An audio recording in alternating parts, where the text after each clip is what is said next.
Laparoscopic surgery, open surgery ఈ పదాలు మనం చాలామంది వినే ఉంటాం. రెండింటి మధ్యలో డిఫరెన్సెస్ ఏంటి? Hello, I'm doctor Vishwanath, advance laparoscopic and bariatric surgeon from Vigo hospitals, Vijayawada. Open surgery ఒక 15-20 ఇయర్స్ బ్యాక్ అన్ని చోట్ల ఓపెన్ సర్జరీసే చేసేవాళ్ళు. పొట్టలో ఏదైనా లోపల అవయవాలకి ఏమైనా ఆపరేషన్ చేయాలంటే పొట్ట కోసి ఒక 10 to 15 సెంటీమీటర్స్ మినిమం కట్ చేసి లోపలికి చేతులు పెట్టి చేసేవాళ్ళు పాత రోజుల్లో. వాటిని ఓపెన్ సర్జరీస్ అంటాం. మరి ఇప్పుడు లాప్రోస్కోపిక్ సర్జరీస్ అంటే ఏంటి డిఫరెన్స్?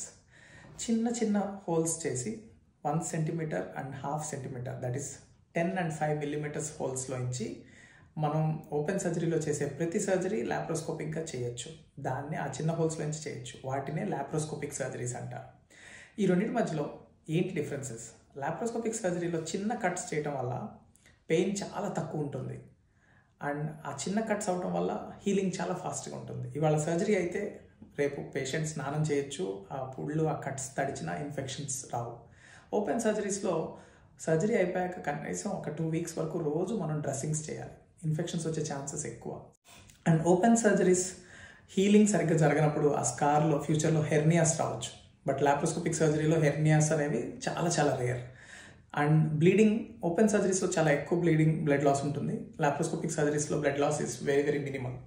సో ఇన్ని అడ్వాంటేజెస్ ఉన్నాయి లాప్రోస్కోపిక్ సర్జరీకి ఓపెన్ సర్జరీతో పోలిస్తే. Thank you for watching the video.